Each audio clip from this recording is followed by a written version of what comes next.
finally stole the key to the locked drawer in my dad's office, and I wish I had never touched it, because everything I believed about my family started falling apart the second I pulled that drawer open. My hands were shaking so hard, I almost dropped the key back onto the carpet. I kept telling myself it should close it, pretend it never came inside and walk away before anyone noticed, but after wondering what was hidden inside that drawer for almost 10 years, there was no way I could stop myself.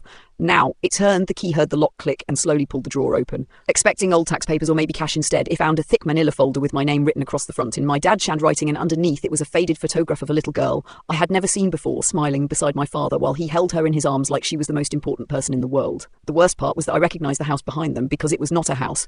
It was another home in another town, and the date written on the back of the picture was 2 years before I was born.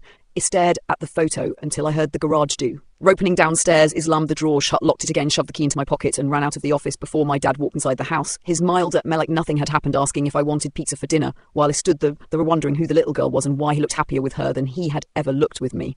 Maybe it should explain why I stole the key in the first place. My dad had always treated that office like a forbidden place. Growing up, I could walk anywhere in the house except behind that office door. If I even stepped inside. To ask him something, he would immediately stand up, block the desk, and tell me to leave. Sometimes he locked the office even when he was only going to the kitchen for coffee. Other times she carried a tiny silver key on his keychain and checked it 3 or 4 times a day like he was terrified of losing it. Whenever I asked what was inside the locked drawer, he always laughed and said boring adult paperwork, nothing worth looking at. The funny thing about kids is that telling them something is boring only makes them more curious. When I was 12, it ride picking the lock with Hap clip had caught me for even touched it and grounded me for 2 weeks. My mum argued that I was just being a curious kid, but my dad acted like I had almost burned the house down. That reaction stayed with me for years. Normal people do not panic over tax documents. As I got older, I noticed other strange things. Every year around the middle of October, my dad disappeared for one entire day. He always claimed he had business meetings out of town, but worked from home as an accountant and almost never travelled. My mum never questioned it. At least, not in front of me, something. I would wake up late at night and hear my parents arguing in whispers through the bedroom wall. I could never understand everything, but I always caught pieces. You promised me she deserves to know, not yet we agreed. Every conversation ended with silence, followed by my mum crying softly.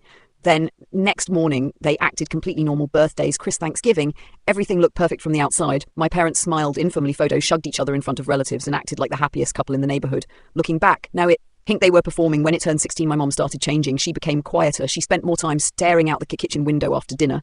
Sometimes I caught her looking at me with tears in her eyes before forcing herself to smile. One night she hugged me for almost a full minute without saying anything. I asked if she was okay. She nodded too quickly. I love you more than anything. At the time, I thought she was just emotional. Now I realise that she probably knew something I didn't. 2 years later, I left for college in another state, and honestly, I was happy to get away. My relationship with my dad had never been terrible, but it always felt distant. Hepped tuition, helped with rent, and called every Sunday, but every conversation sounded like a business meeting. How are classes? Finding money. Watch the full story on my channel, or click the pinned link below to watch it now.